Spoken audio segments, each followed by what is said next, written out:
Hello everyone, my name is Julie and today we're going to go into ChatGPT and we're going to make a Studio Ghibli version of myself. Lol, no, just kidding. As a real life human artist, I'm actually going to draw myself in a Studio Ghibli style.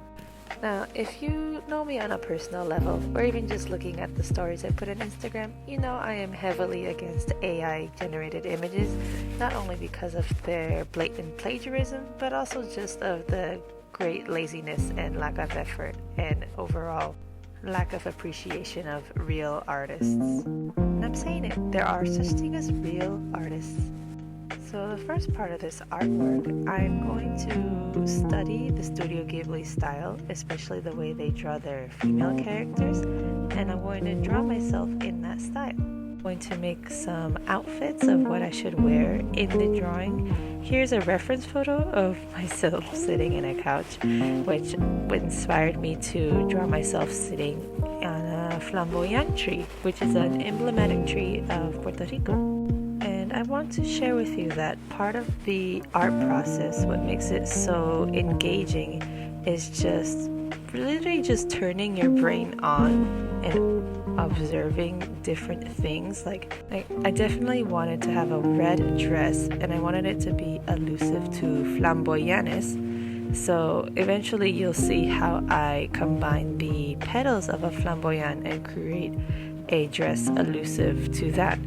Can AI do that? Does it have inspiration? Does it have a human brain that has gone through different life experiences that are unique to each person? Not at all.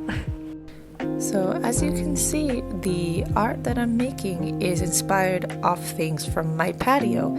I know some artists try to use AI for inspiration, but think about it. If you're going to use a reference image, best to use one that is an actual real life photo, because it's not guaranteed that AI is going to be accurate.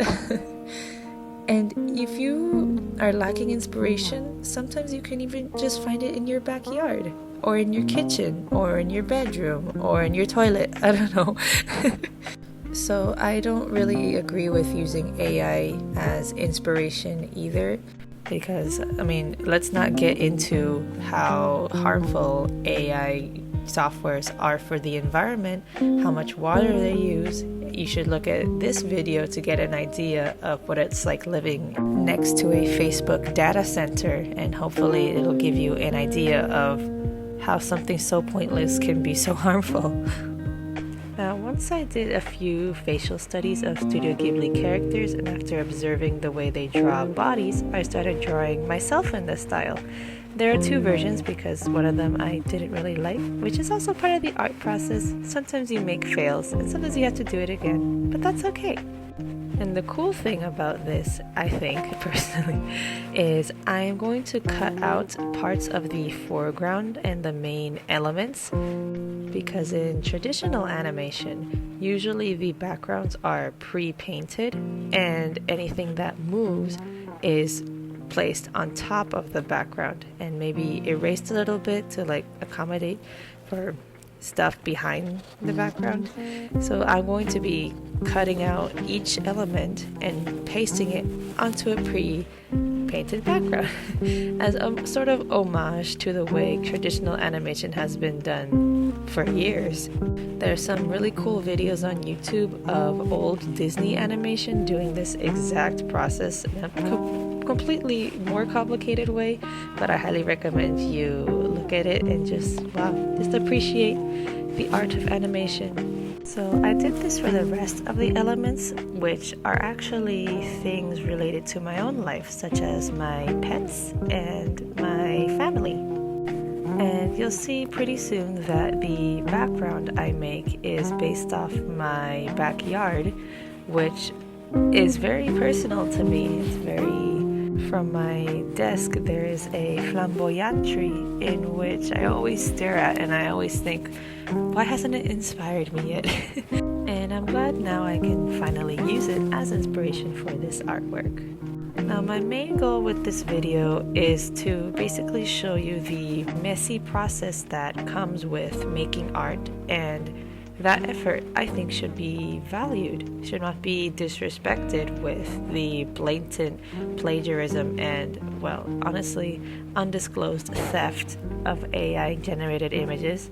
Because at the end of the day, it's just a calculated amount of pixels. There's no human effort, there's no human soul, and I'd much rather live in a world in which we have human soul and human creativity and ingenuity than anything made by a clanker. Now, this process of cutting out each element was a pain in the ass.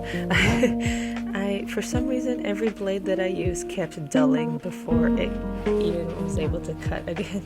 So I don't know if I would do this style again. Regardless, it was very satisfying pasting out all together, which I'll show you later. But I hate X-Acto knives. Maybe I could use scissors, but I wanted to be more precise, and as you can see, and cutting out these tiny flamboyant leaves, it came out beautiful, but I would never do it again. And see, that's another thing. In art, you figure out what you like, what you don't like, what you're skilled at, what you need to practice in.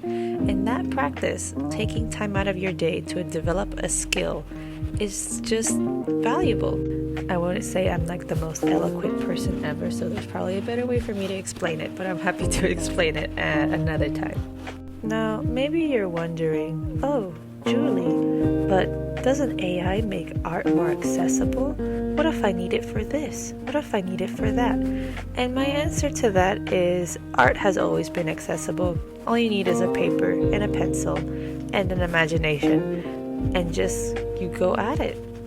Monet was colorblind, Beethoven was deaf, and there are so many other examples out there of artists with disabilities. And if you are a disabled artist and you'd like to share your experience, I'd very much like to hear it so that we can really put into perspective how stupid AI generated images are. I'm saying it. And oh, but I need it for graphic design.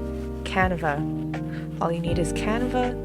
Don't need to use the AI part. They have so many free PNG images that you can play around with. And even so, why not patron an artist? Why not help an artist get their work out there? Why not support them? But I can't afford it. Well, we're not all entitled to art, honestly. Like, we've commodified art to such a degree that it becomes more of a product and less of a part of a human soul. Because at the end of the day, when you put your time and effort into art, you are putting yourself out there. You're revealing something about who you are that has value. And not many people may understand it, but it should be respected. And let me tell you, I am not a fan of landscapes. It's something I definitely need to practice on. I did watch this video of a Studio Ghibli background artist, to just take a look at his technique, and I thought, I need poster paints. But even so, even if I don't have the materials or the skill that he has, even just going at it and observing the way Studio Ghibli does backgrounds makes me appreciate them all the more. All the effort these artists need to put in, the time crunches, the overworked hours. Imagine that. Art is a job. Art is hard work. It's not just, talent, which is another tangent I want to get into. I don't believe in talent. I only believe in skill and affinity to learning new things. So there's no such thing as talent. We could talk about it later, but yes. Now, the curious thing about watercolors that I enjoy is the layering aspect, since I like to be precautious when I'm making art, and I don't like to put everything on the canvas, so to speak. I like to build it up little by little in a sort of like risk-averse way.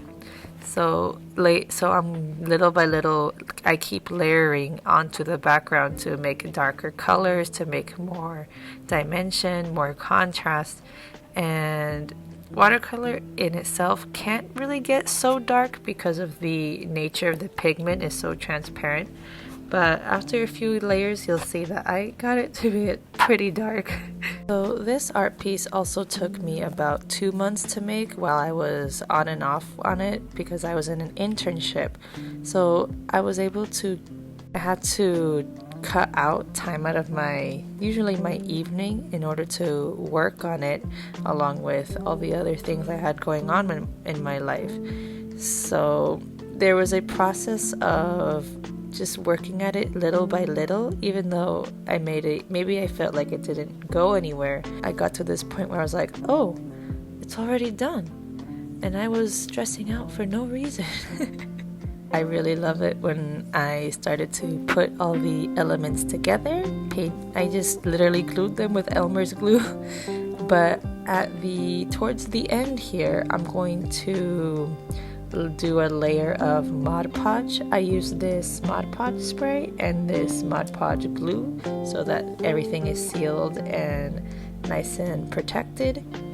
And now it is done. I hope you enjoyed. I hope I was able to help you understand why AI generated images are so harmful, and I really encourage you to not practice that. I really encourage you either to learn how to draw or support an artist or just appreciate art. And even if you're not an artist or if you don't really care about art, well, there is no doubt that historically art has always been important in recording history, recording the human condition, and even if you don't get it, that's totally fine. However, I do recommend you respect it for what it is, and if you even have artist friends out there, you can show them your support. So I'm going to sound like such a hypocrite after talking about art commodification, but there are prints available of this art piece if you're interested.